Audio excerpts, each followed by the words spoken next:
Now beta matrix chapter number 3 from your NCERT according to the chapter number 3 matrix में होता क्या है, क्या होती है मैट्रिक्स. ठीक है, मैट्रिक्स कहते हैं it is a collection of a data की कलेक्शन. अब डाटा की कलेक्शन कैसे, बहुत सिंपल से सीखते हैं. डाटा की कलेक्शन, भाई रिजल्ट आया, रिजल्ट में हमारे पास 6 सब्जेक्ट थे. 6 सब्जेक्ट का जो डाटा इकट्ठा हुआ कि भाई आउट ऑफ 80 मैंने मार्क्स चूज कर लिए कि मेरे 55 आ रहे हैं, मेरे 65 आ रहे हैं, 75 आ रहे हैं, 35 आ रहे हैं, जो भी मार्क्स आ रहे हैं, वो जो एक डाटा हुआ वो डाटा ही मेरा कहलाता है. उस डाटा को स्पेशली अरेंज करना, ठीक है, एक रो वाइज और column wise, that is called a matrix. ठीक है, सिंपल लैंग्वेज में अगर मैं बोलूं, ये क्लोज्ड ब्रैकेट बनाए, मान लीजिए कोई स्टूडेंट है, उस स्टूडेंट का नाम बी से स्टार्ट है, तो बी से कुछ भी नाम है, लेकिन हमने बी से स्टार्ट किया, तो बी कैपिटल लेटर से जब भी रिप्रेजेंट करे जाता है, एक मैट्रिक्स को रिप्रेजेंट किया जाता है. अब इसके अंदर हम लिखते हैं अपना डाटा, उस डाटा को ही हम लोग क्या कहते हैं, एलिमेंट्स. उस डाटा को मैथमेटिक्स की लैंग्वेज में यहां पर हम एलिमेंट्स कह रहे हैं. फॉर एग्जाम्पल यार 6 सब्जेक्ट का रिजल्ट हम ले रहे हैं. पहले सब्जेक्ट में 35 लोवेस्ट, फिर उसके बाद हमने लिए 49, 69, ठीक है, 45, 57 और 64. राइट, मैंने 6 सब्जेक्ट का डाटा आउट ऑफ 80 मार्क्स के हिसाब से कलेक्ट कर लिया किसी एक स्टूडेंट का जिसका नाम बी से स्टार्ट हो रहा है. ठीक है, मैट्रिक्स को कभी भी लिखेंगे हमेशा कैपिटल लेटर से लिखेंगे. इस डाटा को 35, 49, 69, इन्हीं को हम लोग अपनी तरफ से एलिमेंट भी कहते हैं. These are also called elements. Right, now अगर मैं डाटा को अपना रो वाइज पढ़ता हूं, रो वाइज क्या होता है, लेफ्ट से राइट की तरफ पढ़ो डाटा. 35, 49, 61, 69, दिस इज रो 1. इसको हम क्या बोलते हैं, रो 1. अगर नीचे वाली लाइन को पढ़ता हूं 45, 57, 64, दिस इज कॉल्ड रो 2. ऐसे ही रो 3 भी बन सकती है, रो 4 भी बन सकती है. अब अगर डाटा को ऊपर से नीचे पढ़ने शुरू कर दें तो column 1, column 2, column 3, 35, 45, column 1, column 2, similarly column 3. तो हमारे पास एक डाटा को लिखने के लिए नंबर ऑफ रोज को नंबर ऑफ कॉलम से अगर मल्टीप्लाई कर दिया जाए, number of rows multiply number of column, जब हम नंबर ऑफ रोज को नंबर ऑफ कॉलम से मल्टीप्लाई करते हैं तो that is called a order of the matrix. This is order of the matrix. Order of the matrix कैसे लिखी जाती है, यहां पर कितनी रोज हैं, how many rows, 2. How many column, 3. तो 2 into 3 is a order of the matrix. Order को कभी भी लिखा जाएगा मैट्रिक्स के बेस में राइट साइड में लिखा जाएगा. ठीक है, ये और ये आपको क्या बता रहा है, रोज 2 है, कॉलम 3 है. क्लियर हुआ. राइट, अब हम यहां पर सीखते हैं कि भाई हमने ये सीख लिया मैट्रिक्स को कैपिटल लेटर से, रो कॉलम सीख लिया.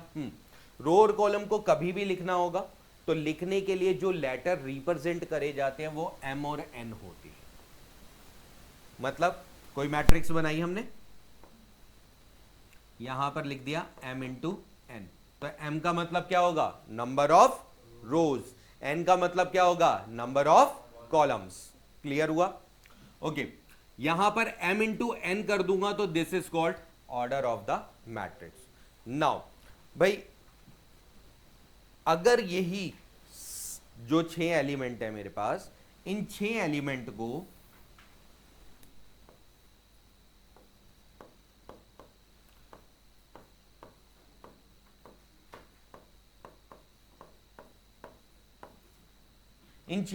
को मैंने कितनी रो बनाई, 1 रो.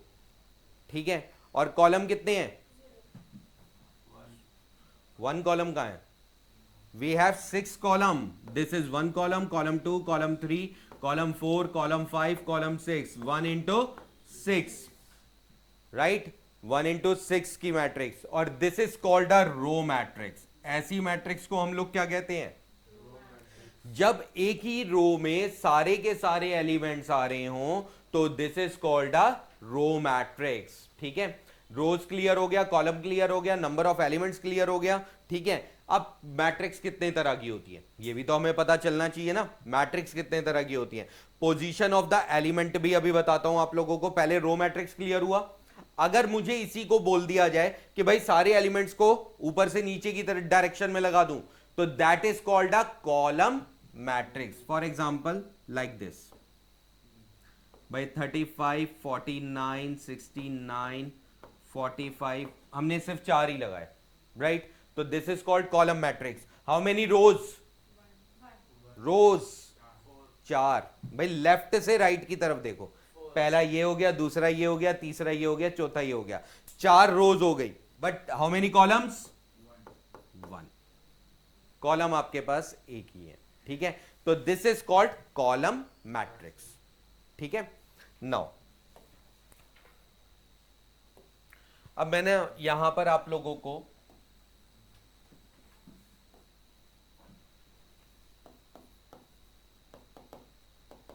पोजीशन ऑफ मैट्रिक्स बताऊंगा, position of elements of in a matrix आएगा, position of the elements in a matrix. अब मैट्रिक्स में यार एलिमेंट की पोजीशन कैसे रिप्रेजेंट होती है, ठीक है, वो चीज किसी भी मैट्रिक्स को लिख रहे हैं, कैपिटल लेटर रिप्रेजेंट करेगा, capital letter for the matrix representation. Okay, यहां पर हम लोगों ने लिया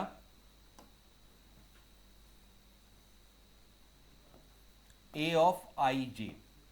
ए क्या होता है? ए एलिमेंट के लिए होता है, small A is used for the element. I and J, I for ith row, ith row, और जे फॉर कॉलम। अब मीन से समझना बेटा, पहली रो का पहला एलिमेंट या फर्स्ट रो का फर्स्ट कॉलम एलिमेंट A11। यहां पर हमने 1 1 लिखा। 1 पहले वाले 1 का मतलब क्या होता है? फॉर रोएथ। सेकंड वाले का मतलब क्या होता है? For the column.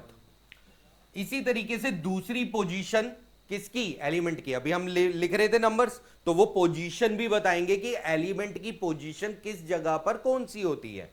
तो यहां पर आ गया बेटा 1 2।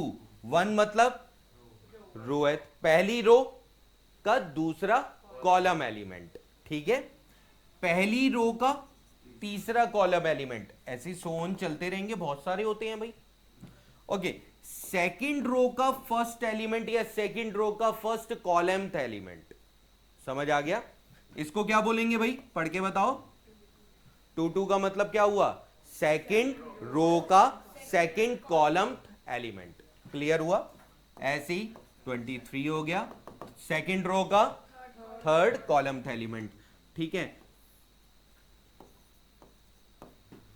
इसका क्या बोलेंगे? थर्ड रो का फर्स्ट कॉलम एलिमेंट। ऐसे ही हर जगह यहां पर जितनी मर्जी बड़ी मैट्रिक्स हम लोग प्लेस कर सकते हैं। एक एग्जांपल लेके चलते हैं। 4 5 6 9। ठीक है, जस्ट एक एग्जांपल है। A22 पर कौन सा एलिमेंट है? 9। क्लियर हुआ? A22 पर कौन सा एलिमेंट है? 9। क्लियर है? What is the order of this matrix? Order of the matrix, order क्या था जो हम यहां पर लिखते थे? m इंटू n, ऑर्डर लिखते थे ना। तो what is the order of this matrix? No no no no, आप मल्टीप्लाई नहीं करेंगे, आप इसी तरीके से लिखें, number of rows multiply number of column. तो 2 into 2, the order of the matrix is 2 into 2। Clear हुआ? नंबर ऑफ ऑर्डर पता चल गया मुझे। ठीक है, एलिमेंट की पोजीशन पता चल गई।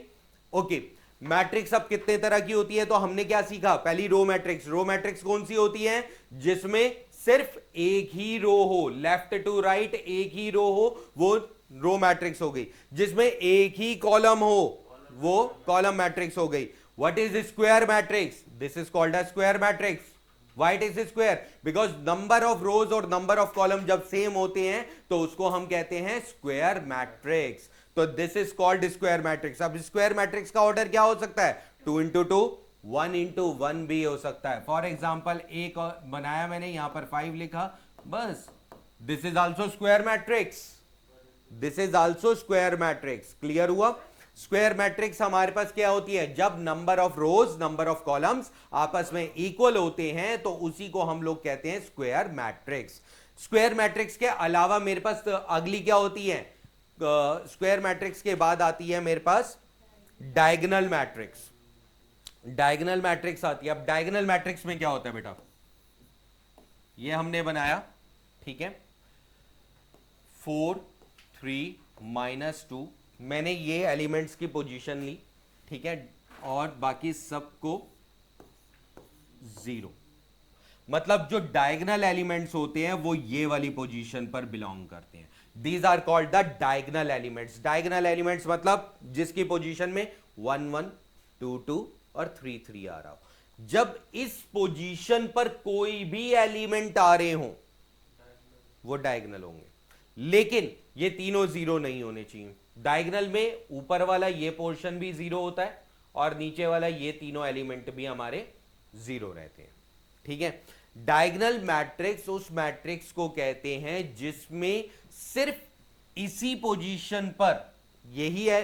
सिर्फ यहां पर ना स्क्वायर मैट्रिक्स में ये मत सोचिएगा कि बेटा डायगोनल यूं भी बनते हैं, ठीक है, डायगोनल यूं नहीं बनते। डायगोनल सिर्फ एक ही डायरेक्शन में होता है और वो इसी डायरेक्शन में होता है। क्यों? क्योंकि इनमें नंबर ऑफ रोएथ और कॉलम एलिमेंट सेम होता है। 1 1 2 2 3 3 ये सेम रहते हैं, इसीलिए इनको हम डायगोनल पोजीशंस कहते हैं। These are called diagonal position. दूसरी तरफ कई बार बच्चे ना ये सोचते हैं यार A13 22 31 ये भी डायगोनल होता है, तो नहीं होता सर ये डायगोनल। डायगोनल की डायरेक्शन एक ही होती है और वो इसी डायरेक्शन में होती है, ठीक है। अब डायगोनल एलिमेंट, अगर तीनों डायगोनल एलिमेंट मेरे सेम हो जाए, all 3 diagonal elements same becomes में, जैसे मान लो यहां पर 4 4 4 आ जाता, तो that is called a scalar matrix. उसको हम क्या बोलते?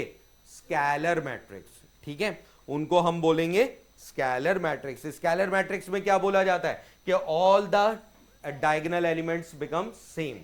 पहली चीज, मैट्रिक्स जो होनी चाहिए वो स्क्वायर मैट्रिक्स होनी चाहिए, ठीक है। स्क्वायर मैट्रिक्स के अंदर सारे डायगोनल एलिमेंट जब सेम हो जाएंगे तो हम उसको क्या बोलेंगे? स्केलर मैट्रिक्स, ठीक है। तो मेरे पास दो तरीके की मैट्रिक्स क्लियर हुई। एक तो पहले मैंने सीखी स्क्वायर मैट्रिक्स, ठीक है। स्क्वायर मैट्रिक्स के बाद सीखी हमने डायगोनल मैट्रिक्स। डायगोनल मैट्रिक्स में ही सीखी हमने scalar matrix. But scalar matrix में ना एक मैट्रिक्स आ सकती है यार जिसमें डायगोनल में ही 1 1 आ जाए, बाकी सारे element 0। This is called identity matrix. Identity यार बहुत सिंपल सा सवाल पूछ रहा हूं, बचपन में बहुत बार किया है। क्या आना चाहिए यहां पर? 1 1 is called a identity element. इस 1 के साथ किसी भी नंबर को मल्टीप्लाई कर दो, हमेशा क्या आएगा? वही नंबर। तो आइडेंटिटी 1 को ही मैं आइडेंटिटी इसीलिए कहता हूं, 1 को ही हम लोग क्या कहते हैं? ओके, हम बोल रहे थे आइडेंटिटी मैट्रिक्स। आइडेंटिटी मैट्रिक्स यहां पर आप लोगों ने बोला 1 1 क्यों बोला? क्योंकि 1 इज अ आइडेंटिटी एलिमेंट। जब कभी भी किसी भी नंबर को मैं 1 से मल्टीप्लाई करता हूं तो 1 से मल्टीप्लाई करने पे वो मेरा सेम नंबर रिपीट होता है, इसीलिए इसको हम कहते हैं आइडेंटिटी एलिमेंट। तो सेम क्या मैट्रिक्स में भी ऐसा होता है कि कोई भी मैट्रिक्स को अगर मैं आइडेंटिटी से मल्टीप्लाई कर दूं तो वापस वही मैट्रिक्स आएगी? तो इसका आंसर है यस।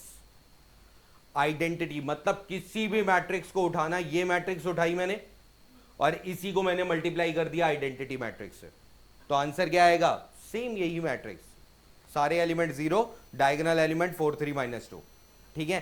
तो आइडेंटिटी मैट्रिक्स को लिखने के लिए हम यूज करते हैं कैपिटल आई, कई बार कैपिटल आई, या फिर कई बार क्या लिखा जाता है? I3 बेस में 3। वाई बेस में 3? 3 बताता है आइडेंटिटी मैट्रिक्स ऑफ ऑर्डर 3। भाई आइडेंटिटी मैट्रिक्स स्क्वायर मैट्रिक्स होगी, तो इसका मतलब आइडेंटिटी मैट्रिक्स जिसका ऑर्डर क्या है 3, I3 भी लिखा जाता है। I2 का मतलब क्या होगा, आइडेंटिटी मैट्रिक्स ऑफ ऑर्डर 2।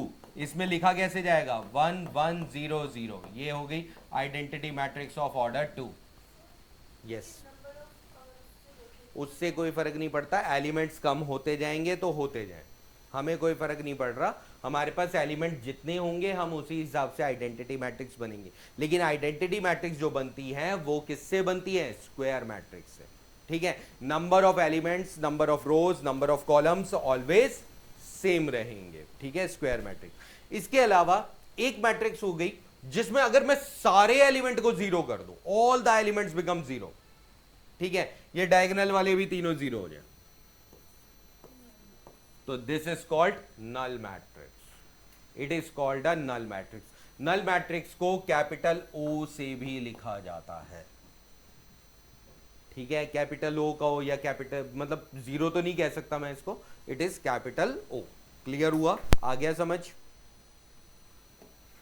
तो यहां पर हमारे पास मैट्रिक्स के बारे में एक एक करके इंफॉर्मेशन आ गई। रो मैट्रिक्स जिसमें एक ही रो है, m की वैल्यू 1 होगी। कॉलम मैट्रिक्स जहां पर n की वैल्यू 1 होगी। स्क्वायर मैट्रिक्स जिसमें ऑर्डर ही सेम होता है 2 into 2।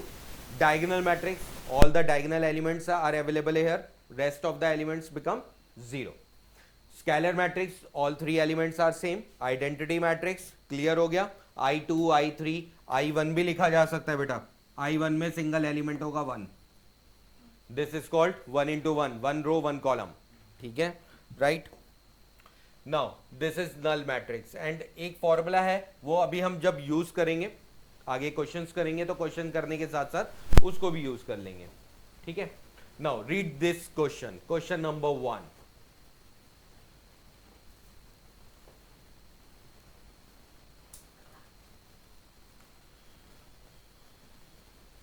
फर्स्ट क्वेश्चन में क्या बोला गया है, आपके पास डाटा दे दिया, 3 फैमिलीज का डाटा दे दिया आपको, फैक्ट्रीज का, सॉरी, मैन वर्कर और वुमेन वर्कर दे दिया। ऑर्डर क्या होना चाहिए, 3 रोज 2 कॉलम्स। 3 रोज का मतलब हो गया लेफ्ट टू राइट 3 होना चाहिए, तो मेरे पास 30 25, ये पहली फैमिली का हो गया फैक्ट्रीज की, 25 31 27 26, ये आ गया 3 रोज 2 कॉलम, बन गया, ठीक है। अब एक काम करिए, इसको 2 into 3 में पहली बात आपको कन्वर्ट करना है, 2 into 3 में आप लोगों ने खुद बनाना है, ठीक है। दूसरी चीज, एक चीज बहुत ध्यान से देखिएगा कि अगर हमने कॉलम 1 लिया तो कॉलम 1 में जो डाटा था वो सारा मेन का था। ऐसा नहीं हुआ कि मैन वर्कर का डाटा वुमेन वर्कर के डाटा के बीच में हमने दोनों को मिक्स करके कहीं पर भी किसी को भी लगा दिया। ये बात बहुत ध्यान रखने वाली है, क्योंकि लिए सीबीएसई बोर्ड में एक टाइम पर एक ऐसा क्वेश्चन आया था पेपर में, ठीक है, बोर्ड के हिसाब से बता रहा हूं, एक क्वेश्चन ऐसा आया था कि उन्होंने डाटा दे दिया लेकिन डाटा को क्या कर दिया, आगे पीछे शफल कर दिया। अब भाई शफल कर दिया, 2 नंबर का क्वेश्चन है। अब जब डाटा ही शफल हो जाएगा तो डाटा को तो मुझे डायरेक्टली चूज करना है ना। मैंने क्या बोला, मैट्रिक्स का मतलब क्या होता है, it is a collection of a data. Data को कलेक्ट करो और उनको रो वाइज या कॉलम वाइज अरेंज करो, but row wise column wise arrange करोगे तो सेम चीज का डाटा सेम रो में और कॉलम में मैच होना चाहिए। यानी कि ये पूरा का पूरा मैन वर्कर है। कल को मैं इसको रो मैट्रिक्स में कन्वर्ट, 2 into 3 की मैट्रिक्स में करता हूं कन्वर्ट, तो भाई मेरे पास सारा डाटा सेम होना चाहिए एक ही चीज का। कल को ऐसा ना हो यहाँ पर 26 दे रखा है वुमेन, मैंने इसमें कहीं 26 नहीं लिखा, ये सारा मैन वर्कर है, ये सारा वुमेन वर्कर है। तो मतलब जो कॉलम जिस चीज के लिए डिसाइड किया जाए उसी चीज के लिए वो सारा एलिमेंट, वो सारे डाटा वहां पर आना चाहिए। समझ गए, क्लियर हुआ। तो 2 into 3 में कैसे कन्वर्ट करेंगे हम इसे,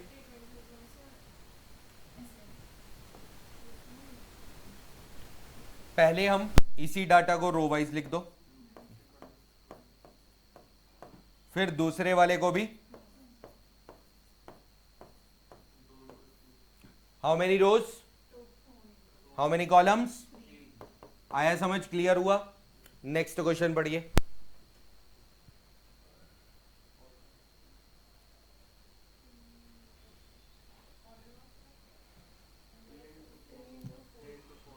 पहले का ऑर्डर 3 into 4, फर्स्ट पार्ट आ गया 3 into 4, सेकेंड पार्ट 12 एलिमेंट्स। भाई जितना ऑर्डर होता है अगर उसी को मल्टीप्लाई कर दे तो number of elements. Okay, third one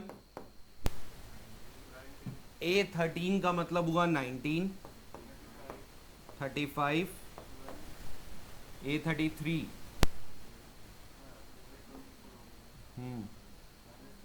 -5, then उसके बाद 12, देन उसके बाद 5/2। सबको क्लियर हुआ? राइट, करिए, कंप्लीट करिए।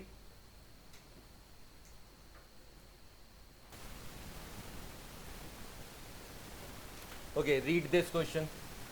अगर आपके पास 8 एलिमेंट है तो 8 एलिमेंट होने के साथ साथ आप कितनी तरह की मैट्रिक्स बना सकते हो? ठीक है, अगर मेरे पास 8 एलिमेंट है तो मैं 1 into 8 की एक मैट्रिक्स का ऑर्डर बना सकता हूँ, है ना? 8 into 1 भी बना सकता हूँ, 2 into 4 बना सकता हूँ, या 4 into 2। इसके अलावा कोई भी फैक्टर नहीं बनते। मतलब यहाँ पर सिंपल सा क्वेश्चन है कि फैक्टर्स जितने बनते हैं उतनी पॉसिबल मैट्रिक्स हो सकती है। तो क्वेश्चन नंबर 4 करिए, ठीक है, देन उसके बाद 5th क्वेश्चन भी करिए, 6th क्वेश्चन मैं बताऊंगा, करिए ये कंप्लीट। ओके, 5th वाले का आंसर क्या है? m equals to n, because it is a square matrix, तो number of row number of column से इक्वल होंगे, इसलिए MCQ 3 इज करेक्ट। ठीक है, अब आप लोग ना क्वेश्चन नंबर 6 पढ़िए, ये बोर्ड में आया हुआ क्वेश्चन है, बता रहा हूँ। आपके पास 2 ही एलिमेंट है, 0 या फिर 1। कितने एलिमेंट है? सिर्फ 2 एलिमेंट है, 0 या फिर 1। ठीक है, अब दोनों एलिमेंट में ना आप लोगों को यहाँ पर 3/3 की मैट्रिक्स बनानी है।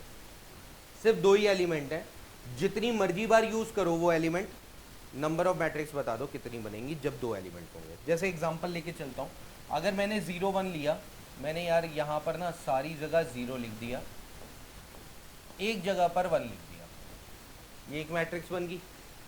कल को इस 1 की पोजीशन को चेंज करके यहाँ लिख दूँ, दूसरी मैट्रिक्स बन गई। पोजीशन जैसे जैसे मैं एलिमेंट की पोजीशन को चेंज करता जाऊंगा मेरे पास एक नई मैट्रिक्स बनकर तैयार होती जाएगी। अभी मैंने 0 को 8 बार लिया है, 1 को 1 बार लिया है, कल को मैं 0 को 7 टाइम्स कर दूं, 1 2 बार बढ़ा दूं, 3 बार 1 बढ़ा दूं, तो ऐसे में मेरे पास कितनी मैट्रिक्स बनेंगी? इसके लिए ना मेरे पास एक फॉर्मूला गया है पीछे, number of possible matrix, number of possible matrix. इसका फॉर्मूला क्या था? नंबर ऑफ एलिमेंट्स जो भी आप लोगों ने प्लेस करनी है, नंबर ऑफ एलिमेंट्स, और इसकी पावर में ऑर्डर आएगा।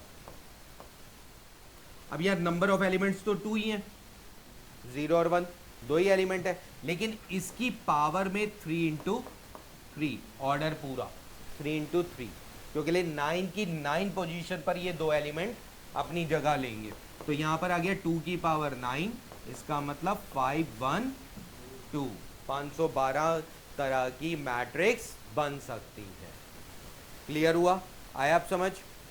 ओके, अब आप यहां पर देखेंगे बुकलेट में, इसके बाद आप लोगों को होमवर्क के क्वेश्चंस दे रखे हैं 4। ठीक है, वो चारों क्वेश्चन होमवर्क में रहेंगे आप लोगों के पास। ठीक है, राइट। नेक्स्ट आएगा अब मेरे पास टाइप बी, ये कॉपी कर लिया।